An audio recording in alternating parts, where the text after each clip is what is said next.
Fala pessoal, quem me segue nas redes sociais sabe que raramente em um vídeo eu peço para que você o compartilhe.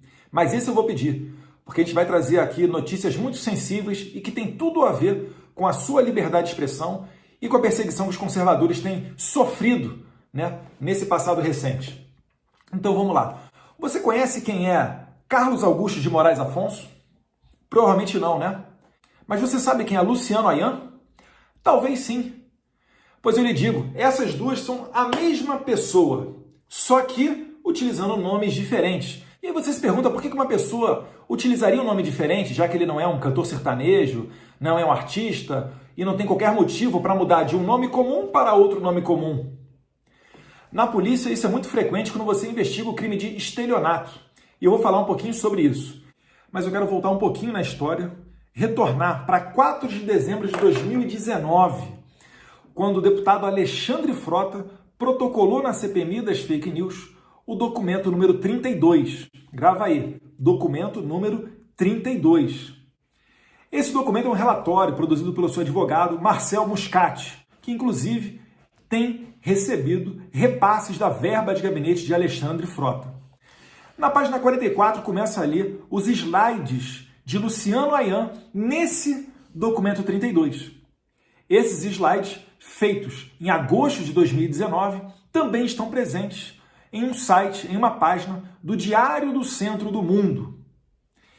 Esse documento 32 é que contém toda a estratégia e toda a narrativa, falando de gabinetes do ódio, robôs, levantamento artificial de hashtag e tudo aquilo que eles acusam nós conservadores de fazer, quando na verdade a gente sabe que o nosso movimento é 100% espontâneo, voluntário, e até hoje eles ficam tentando emplacar essa narrativa de que nós somos financiados. Nesse documento você tem uma lista de todos os conservadores que estão sendo perseguidos, de todos aqueles que sofreram mandados de busca e apreensão em suas casas.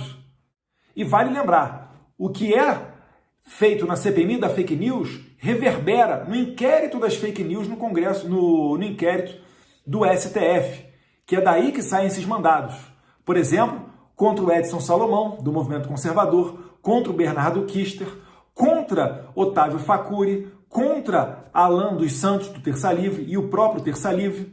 Então, quem está por trás disso tudo é o Luciano Ayan. É ele que fica falando que nós somos gabinete do ódio, que nós temos uma milícia virtual, quando na verdade isso tudo sim é uma narrativa criada artificialmente.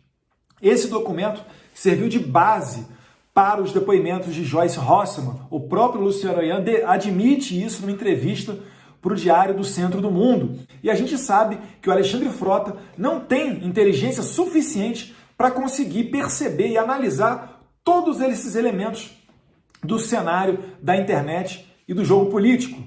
Aprofundando um pouquinho mais agora sobre o Luciano Ayan, a relatora da CPMI das fake news, a deputada Lídice da Mata, do Partido Socialista Brasileiro da Bahia, ela fez um requerimento convocando o Luciano Ayan para a CPMI das fake news, porque o Luciano Ayan era dono de uma página chamada Ceticismo Político e estava sendo acusado de disseminar fake news sobre a morte da vereadora Marielle Franco.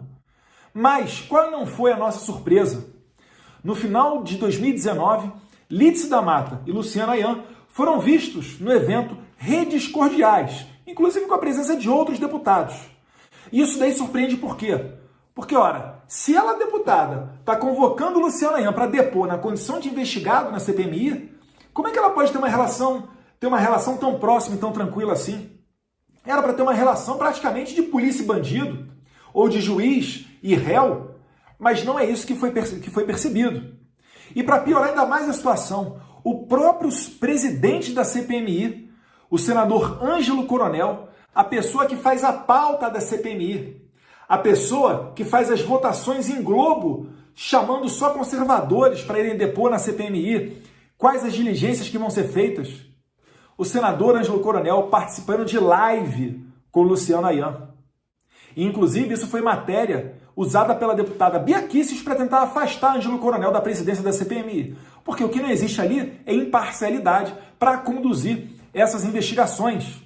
E, mais uma vez, elas reverberam dentro do inquérito das fake news no STF. E hoje, na operação do Ministério Público de São Paulo, que prendeu Luciano Ayan, ou Carlos Afonso, como preferir, foram encontrados pratos com cocaína, maconha, maços de R$100 na casa de empresários ligados ao MBL.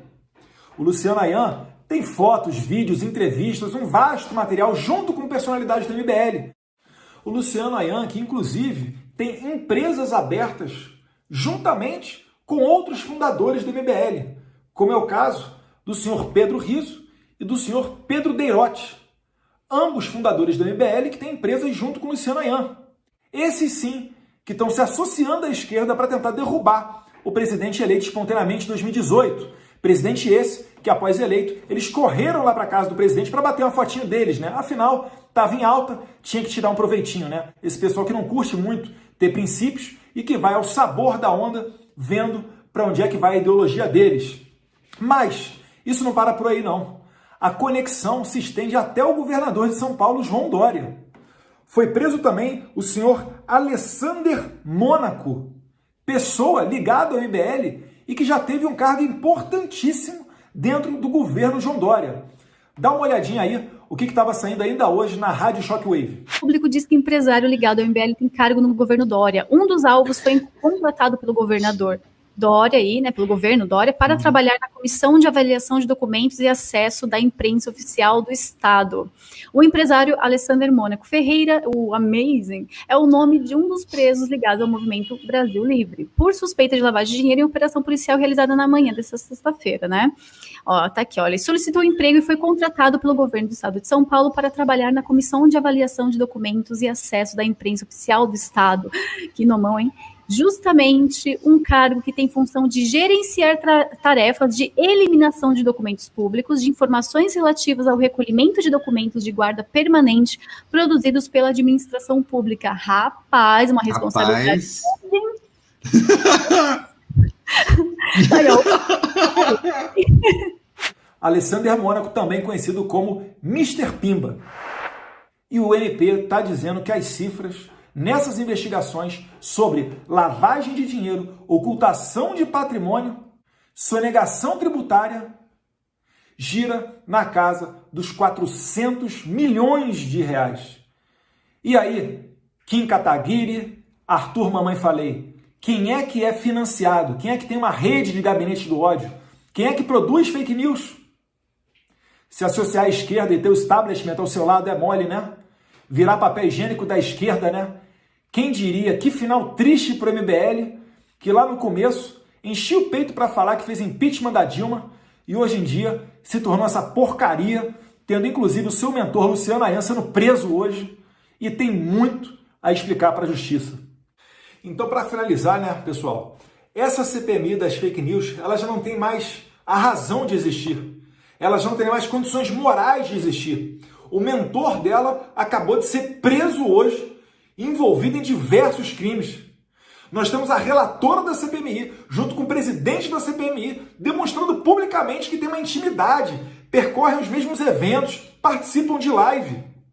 Essa CPMI em nada faz, em nada apura com relação a Joyce Hasselmann, que está aí com vários áudios fazendo exatamente aquilo que ela nos acusa de fazer e nunca provou. Ela sim tem áudios pagando missão para assessores, para denegrir a imagem dos outros, para fazer lixamento virtual, fez o seu gabinete de ódio. Os assessores que faziam parte dessa milícia digital, esses sim, estão denunciando a deputada Joyce Hasselmann. Então essa amoralidade, esse baixo nível, esse circo, né, feito dentro do Senado, normalmente um local com pessoas de mais experiência, ex-governadores, até ex-presidentes, está se servindo para fazer esse tipo de jogo sujo. Vamos para o campo do debate político. E não mais esse campo do achincalhamento da figura política, né? Que todos nós da nossa classe reclamamos tanto de gozar de pouco crédito junto à sociedade e ainda persistimos nesse tipo de tentativa de narrativa. Não é para isso que o Congresso se serve. E, por favor, chegou a hora de ter um mínimo de decência e parar de fechar os olhos para a realidade. Essa CPMI, ela tem que acabar, assim como os inquéritos que estão no STF. Então, meus caros, é para a gente criticar sim, é para estar alerta sim, porque esse é o tipo de pessoa que faz a Lei Kim, que piora as penas para fake news durante o período eleitoral, e a gente sabe quem é que vai sofrer com essas penas. São os mesmos que estão sofrendo hoje mandado de busca e apreensão em suas casas. Esse é o tipo de pessoa que apoia o PL 2630, que visa acabar com a liberdade na internet, que quer obrigar você a dar um CPF, um RG, para abrir uma conta no Twitter. Essa pessoa que você nem sabe se ela se chama Luciano Ayan ou Carlos Afonso. Que moral que essas pessoas têm para querer colocar uma lei dessa goela abaixo de todos nós? Então a gente tem que ficar vigilante, a gente tem que botar na internet, nos 4 cantos, quem são essas pessoas? Alexandre Frota, Joyce Rossmann, Luciano Ayan, Kim Kataguiri, Arthur Moledo Duval, Pedro Rizzo, Pedro Di Gerotti, os outros aqui, como é que é o nome aí do cara que foi preso aí ligado ao Dória? Tem essa aí também, Alessandro Mônaco. Não vamos deixar passar em branco não, porque isso daí não é discurso de ódio, isso daí é estar ao lado da justiça e ao lado do certo, e essas pessoas não vão nos calar. Um abraço a todos vocês e fiquem com Deus.